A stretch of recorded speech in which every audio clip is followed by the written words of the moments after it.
Because I noticed that in the cinema, and I think a lot of people noticed it. You know, and you've really got to screw it up for the average, especially on first viewing in a cinema. You know, that was real. But I think throughout the rest of the film, and I also noticed in cinemas a bit where they're talking in the taxi. Oh no, in the car before they get hit by the bus and thing. That's sorted. And generally speaking, I think a lot of the swears are back in, but are natural. But yeah, all the bloodletting, as far as I can tell, are CGI jets. Fairly good ones. You know, they're not awful. Paint shop. Yeah. But I mean, it feels more like a Die Hard film. It does. That one. Yeah, but only a little bit. My biggest thing, and I know this is absolutely bizarre, is that him being bald. Yes. That he doesn't seem like John McClane. Yeah. And I know that's ridiculous. Even if he'd let a little bit of the stubble grow for the bits where... Even if he's lost so much hair, he's just hair around the side. Yes. Like an accountant like or a Captain Mannering. Yeah, that'd be great. Because he's supposed to look unfashionable. He's just a knackered bloke, isn't he? But it's... Obviously, in real life... I'd imagine you would shave your head, but it just didn't feel right. It didn't feel like this was John McClane was watching. I'd just rather they called him something else. Don McClune. Like it's an unofficial Die Hard movie. They could have dubbed that over. Yeah. So, there we go. That's the Die Hard films put to rights. Unless there's anything else you'd like to add? No. I think we've comprehensively... So, I'm looking forward to now further Die Hard films that not only push the concept to absurd lengths, but make sure the titles continue these horrible Die Hard puns to represent how absurd the thing is. That's what I'm looking forward to now. Because and the old age of the character. Even if they Die Hard with a catheter. Yeah. Because even if they do pull out a good one, it's still not going to... It's too late, really, isn't it? Yeah. So we can only hope for some unintentional amusement. So we mentioned the Bond title. Yes, the Bond title, which is Skyfall. Apparently so. I mean, it's still kind of rumour at this point, but so it might have been debunked if this, because previously there was talk that it was called Carte Blanche. Really? Yeah. Oh dear. But this one has been because Carte Blanche just sounds like an ice cream, doesn't it? Yeah. Enjoy a delicious scoop of Carte Blanche. A really dreadful American sitcom about a woman called Blanche. And a bloke called David Carr. Or she works in a supermarket putting the trolleys back or something. Oh, Jesus, yes. Yeah. It's a spin-off from the Golden Girls. Yeah. It's Blanche out the Golden Girls working in a supermarket. Exactly. Carte Blanche. I actually now feel that we've lost out from that not having been made. Yeah. Well, I'm going to write that down, actually. Yes. Just maybe develop it. I don't Picture. Is she dead? I think she's dead, isn't she? In the sitcom? Or... No. that would be Die Hard Carte Blanche. Yeah. Blanchard. Blanchard. Anyway, yes. That's the greatest sitcom of all time. A resurrected golden girl working in a supermarket just to justify the world's most convoluted title. Consistently gets taken over by terrorists. Absolutely. And she solves that with her. Yeah. With her. Is she still libidinous? Because I believe Blanche from the Golden Girls was known for her wide-ons. She is a full-on Jack Snyder horny zombie. Which is a reference to another bit of news that was released this week, which I'm not even going to repeat. It just sounds like the most makes me feel sick in my mouth concept for a zombie movie. So we'll see how that one turns out. Yeah. So Skyfall is not the most Bond-like title, no, I imagine. But then if you look back when the term Moonraker was released... I mean... You weren't even born, were you? No. I can only imagine that... if it hadn't been the existing title of a Bond book, that would not seem particularly Bond-like. Well, certainly Quantum of Solace. I remember when that title was released and people went, what the hell? Far more, actually, than Skyfall. Yeah. Skyfall, to me, sounds like... It doesn't sound exactly like a Bond movie. It sounds like a PS2 Bond game. James Bond, you know what I mean? Skyfall. Yeah, exactly. James Bond, Skyfall, totally. With Pierce Brosnan, or a digitised version of Pierce Brosnan. Yeah. That's what I think of when I think of Skyfall. I certainly don't think of a 2012 Daniel Craig movie. But I think, generally speaking, they're not very... There's not been a good Bond title for a while now. No. I mean, GoldenEye was just basically... We better put the word gold in it. Well, it was his ranch, wasn't it? Yeah. But even so, I mean, it is just it's like Goldfinger. Yes, but it's a different body part. Yeah. You could have carried that trend on, and Yeah. I won't even state any of the obvious gags. No, we'll leave that up to you. Post them on our site. Absolutely. Or different precious metals and different body parts. Yeah. Bronze anus. Silver James Bond in bronze anus. Silver balls, and Bing Crosby could do the theme. That would be terrific. Yeah. Anyway. Tomorrow Never Dies is, to me, like one of the Die Hard titles that makes no sense whatsoever. Yes. And I think Tomorrow Never Comes is actually more Bond-like because he's a randy bastard. But he'd have to have a Bongo called Tomorrow in that. January Tomorrow. Yeah, exactly, January Tomorrow. He's but having said that, never has any satisfaction because he's such a selfish lover. Until she meets Bond. I see. And then he said, I thought Tomorrow never comes, and that's the end. Or it could be called Tomorrow Always Comes. Yes. And she's just constantly in a state all the way through. Even after she's betrayed him, as she inevitably does, because as we know from Bond movies, all women are traitorous whores. Yes. So after she's betrayed him, she's still in a state of there could be a great sequence where she's got to do something like defuse a bomb, or she's play got to operation. Someone's got Bond and she's got to take a shot or play operation, and she's got to stop ejaculating. she just can't. Yeah, no. Tomorrow Always Comes. Look for that in your video stores next to Die Hard Cop Blanche. A woman in a cocktail dress trying desperately not to orgasm while playing Operation and shooting someone. yeah. It's going to be the cover of the year. Yeah. So then there was The World Is Not Enough, which I think is probably a better title.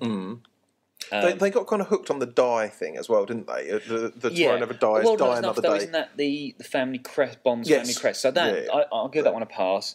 Die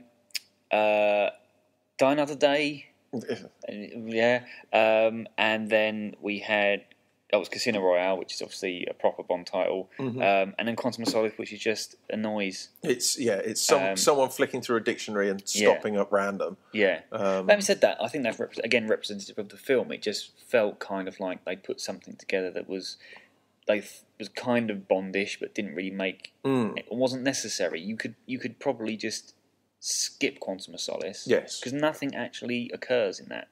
I quite liked it, I must admit. I know it's not... Purists haven't particularly gone for it, but I liked it, and I liked it being a direct sequel. I thought it was because Die Another Day was such a mess, and I think Casino Royale's stronger than Quantum of Solace, but I still think Quantum of Solace works as a Casino Royale Part 2. I think the first two acts are great. I think the third act, it just drops every ball, every plate that it was spinning. But I do think actually it's the whole point that bugs me is when the big thing is about him getting over Vesper, and he does it off screen. He wanders into this room, you cut away and he comes down, he goes, I'm fine now. And you think, well, the whole film you've just been building to how you're going to get round this. It must have been one of those dumps where you lose so much blood. Well, not blood. Sorry, that's a horrifying image.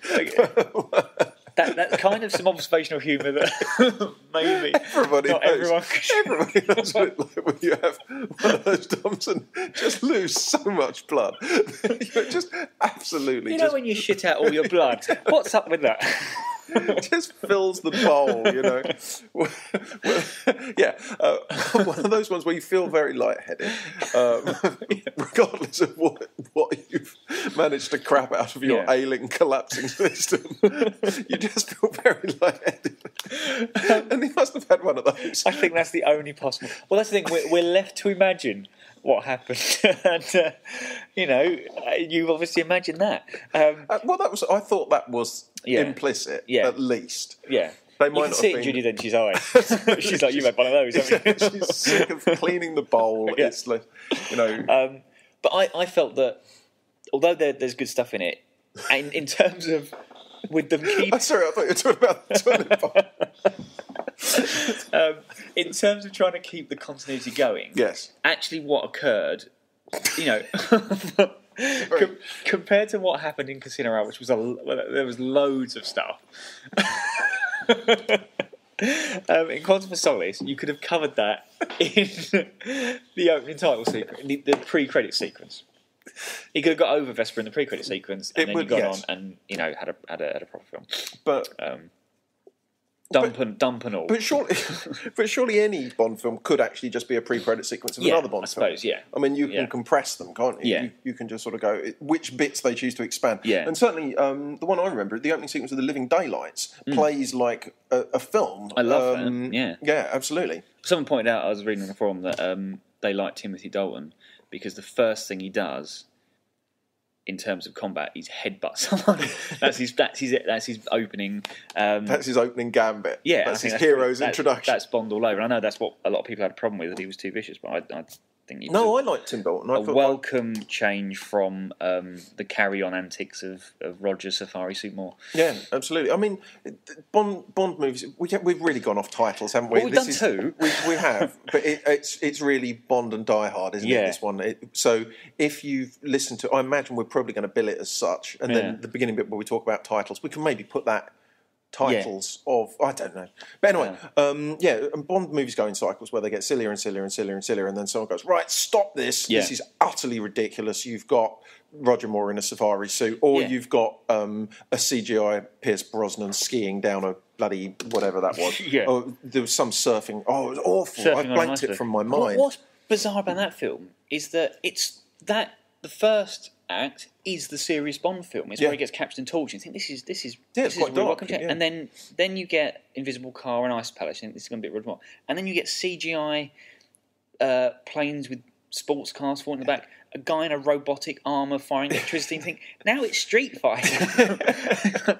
Have I fallen asleep and watched 3 films at 3 points and watched various different films? It was like an anniversary one, wasn't it? And I think that they were trying to do everything. A best of, and actually it was just the best of ended after the credits started. Yeah. And then, even you had the Madonna theme as well, so that wasn't necessarily. Yeah, no, that wasn't good. And again, because I can't believe, I still find it hard to fathom that For Your Eyes Only came after Moonraker, and that was a fairly jarring, abrupt. Yeah, I haven't. To be honest, I haven't seen For Your Eyes Only since the 80s, and so. And I think at that point I was still kind of watching them out of sequence because I was watching them on TV rather than... I didn't start going to... What was the first one you saw at the cinema?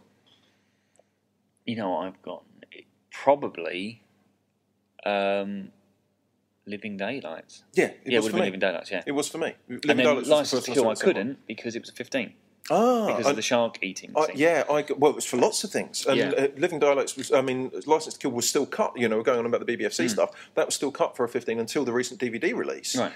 There's the scream of the guy at the beginning where he says, you want a heart, I'll get you his heart or whatever, and they cut out the scream. For a 15, it was already a 15, and they cut a guy screaming off screen. Yeah. The bit at the end where Bond actually sets the guy on fire. Yeah. We talked about the fiery hand, haven't we, before? The ghostly fiery hand. Yeah, we've covered that. Yeah. I like the fiery hand. That's good. It is good. But was Cubby Broccoli dead at that point? Is that the guy they set on fire? No, the producer of the Bond, the famous producer. I see what you mean. Are you suggesting that it was his ghostly hand guiding the film along? Or reaching out and going, no, don't do this. Yes, possibly. Bring back the safari suit. Yeah. Although Timothy Dalton does kill someone with a massive swordfish in Licence to Kill. Which is quite amusing. Does he quip? I don't know.